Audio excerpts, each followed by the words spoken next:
92 वर्ष की आयु में 15 फरवरी 2024 को तिरुवन्नामलाई में हुआ। डॉक्टर शफीकुर रहमान बर्क उत्तर प्रदेश के संभल संसदीय निर्वाचन क्षेत्र से 11वीं, 12वीं, 14वीं, 15वीं और 17वीं लोकसभा के सदस्य थे। डॉक्टर बर्क विभिन्न संसदीय समितियों के सदस्य रहे। इससे पूर्व वे 4 कार्यकालों के लिए उत्तर प्रदेश विधानसभा के सदस्य रहे। उन्होंने उत्तर प्रदेश सरकार में कैबिनेट मंत्री के रूप में भी कार्य किया। डॉक्टर शफीकुर रहमान बर्क का निधन 93 वर्ष की आयु में 27 फरवरी 2024 को संभल उत्तर प्रदेश में हुआ। श्री CPM गिरियप्पा कर्नाटक के चित्रदुर्ग संसदीय क्षेत्र से 9वीं, 10वीं और 12वीं लोकसभा के सदस्य थे। श्री गिरियप्पा विभिन्न संसदीय समितियों के सदस्य, इसके पूर्व कर्नाटक विधानसभा के सदस्य थे। श्री CPM गिरियप्पा जी का निधन 83 वर्ष की आयु में 23 मार्च 2024 को बेंगलोर में हुआ। श्री A गणेश मूर्ति तमिलनाडु के इरोड संसदीय क्षेत्र से 12वीं, 15वीं और 7वीं लोकसभा के सदस्य थे। श्री गणेश मूर्ति विभिन्न संसदीय समितियों के सदस्य रहे। उन्होंने तमिलनाडु विधानसभा के सदस्य के रूप में भी कार्य किया। श्री A गणेश मूर्ति जी का निधन 28 मार्च 2024 को 76 वर्ष की आयु में कोयम्बटूर तमिलनाडु में हुआ। श्री कुंवर सर्वेश कुमार उत्तर प्रदेश के मुरादाबाद संसदीय निर्वाचन क्षेत्र से 16वीं लोकसभा के सदस्य थे।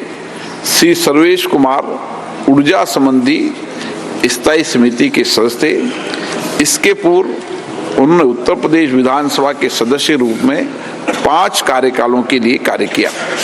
श्री कुंवर सर्वेश कुमार जी का निधन 20 अप्रैल 2024 को 72 वर्ष की आयु में नई दिल्ली में हुआ। श्री राजवीर दिलेर उत्तर प्रदेश के हाथरस संसदीय क्षेत्र से 17वीं लोकसभा के सदस्य थे। श्री दिलेर ग्रामीण विकास और पंचायत राज संबंधी स्थायी समिति के सदस्य थे। उन्होंने उत्तर प्रदेश विधानसभा के सदस्य के रूप में भी कार्य किया। श्री राजवीर दिलेर का निधन 24 अप्रैल 2024 को 65 वर्ष की आयु में अलीगढ़ उत्तर प्रदेश में हुआ। श्री V श्रीनिवास प्रसाद कर्नाटक के चामराजनगर संसदीय निर्वाचन क्षेत्र से 7वीं, 8वीं, 9वीं, 10वीं, 13वीं और 17वीं लोकसभा के सदस्य थे। उन्होंने उपभोक्ता मामले, खाद्य सार्वजनिक वितरण मंत्रालय में राज्य मंत्री के रूप में कार्य किया। श्री प्रसाद विभिन्न संसदीय समितियों के सदस्य रहे।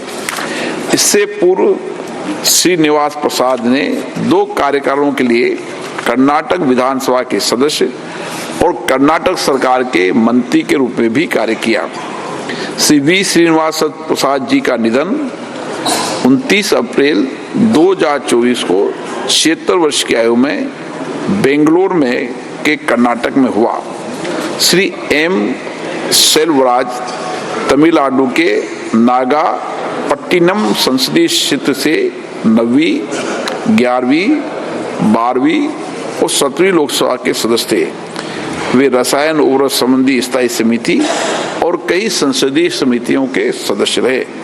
श्री M सेल्वराज का निधन 13 मई 2024 को 67 वर्ष की आयु में चेन्नई में हुआ। श्री सुशील कुमार मोदी जी बिहार के भागलपुर संसदीय क्षेत्र से 14वीं लोकसभा के सदस्य रहे। श्री मोदी जी ने सरकारी उपकरण संबंधी समिति, जल संसाधन समिति के सदस्य रूप में भी कार्य किया। श्री सुशील कुमार मोदी जी 2 कार्यकाल के लिए बिहार सरकार में उप मुख्यमंत्री रहे। उन्होंने बिहार सरकार में मंत्री के रूप में कार्य किया। वे 3 कार्यकाल के लिए बिहार विधानसभा के सदस्य थे। उन्होंने बिहार विधानसभा विपक्ष के नेता के रूप में भी कार्य किया। श्री सुशील कुमार मोदी जी का निधन 13 मई 2024 को 72 वर्ष की आयु में नई दिल्ली में हुआ। श्री प्रताप राव बी भोसले जी महाराष्ट्र के सतारा संसदीय क्षेत्र से 8वीं, 9वीं, 10वीं लोकसभा के सदस्य थे।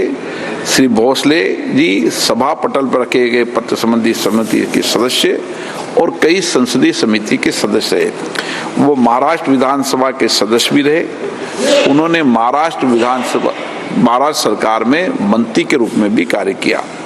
श्री प्रताप राव भोसले जी का निधन 19 मई 2024 को 89 वर्ष की आयु में सतारा में हुआ।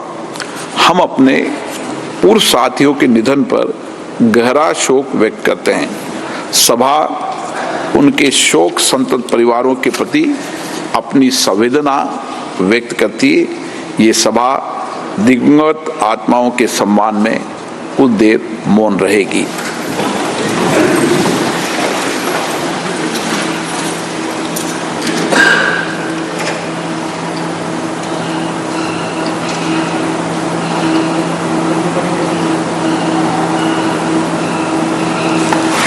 ओम शांति। Item number 3।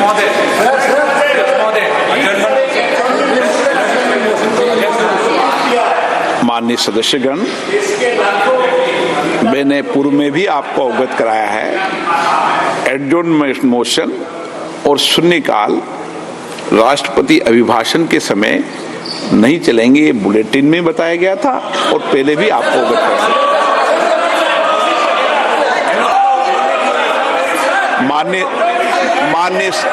मान्य सदस्यगण, राष्ट्रपति अभिभाषण में आप सभी मुद्दों पर, सभी विषयों पर चर्चा कर सकते हैं और मैं सरकार से भी अपेक्षा करूंगा वह आपके उठाए गए हर मुद्दे पर जवाब देगी। आप सब विषय उठा सकते हैं राष्ट्रपति अभिभाषण में, सब विषय पर। संक्षिप्त मत उठाओ, आप डिटेल में चर्चा करो।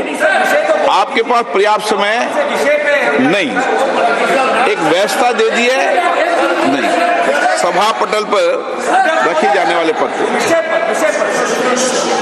राष्ट्रपति अभिभाषण पर माननीय प्रतिपक्ष के नेता, मेरा विषय है कि आपको दोनों, आप जितना आपकी पार्टी का समय आप पूरा भी दे सकते हैं, मुझे कोई आपत्ति नहीं, आप डिटेल में बोलना, लेकिन एडजॉर्नमेंट मोशन पर और अन्य विषयों पर पहले ही व्यवस्था दे चुके हैं।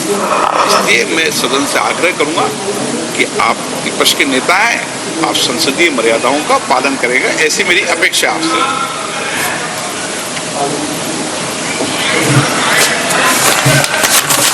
माइक मैं बंद नहीं करता हूँ, पूर्व में भी आपको व्यवस्था दी थी, यहाँ कोई बटन नहीं होता। सर माइक तो दे दीजिए। मैं आपको पूर्व में बता चुका हूँ कि आप विषय राष्ट्रपति भाषण में रखें। अभी आप हम रिकॉर्ड में नहीं जाएगा, इसलिए मेरा आग्रह है।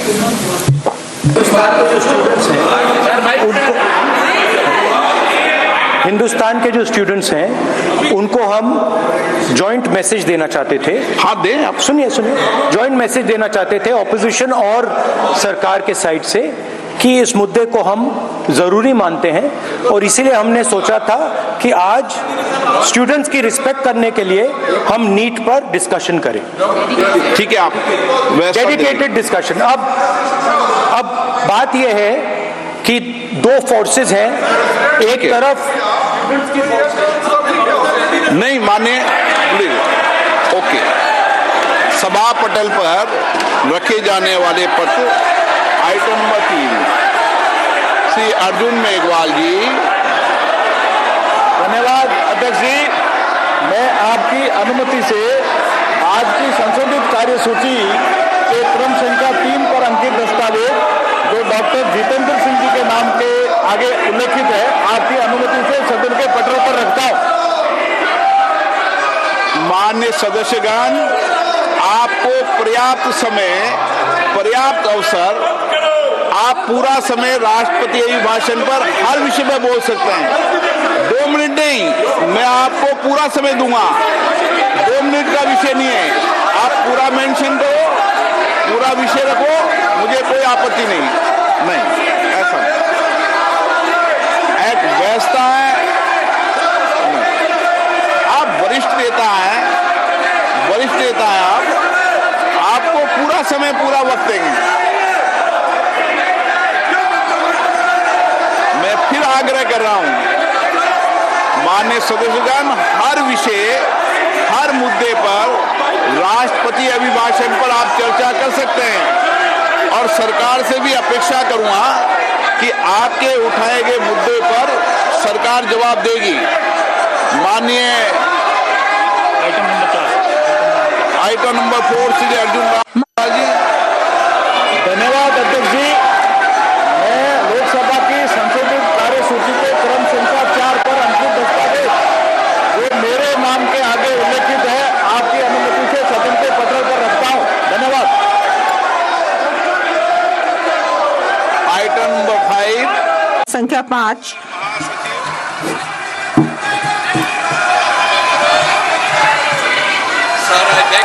महोदय, लोकसभा के प्रक्रिया तथा कार्य संचालन नियम के अंतर्गत अध्यक्ष द्वारा जारी नए निर्देश 116 क की एक प्रति हिंदी तथा अंग्रेजी संस्करण मैं सभा के पटल पर रखता हूं।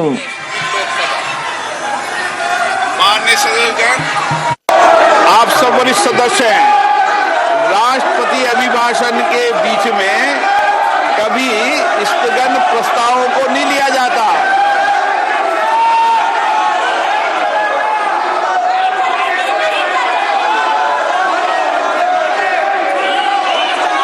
सदन की कार्रवाई आज 12 बजे तक के लिए स्थगित की जाती है।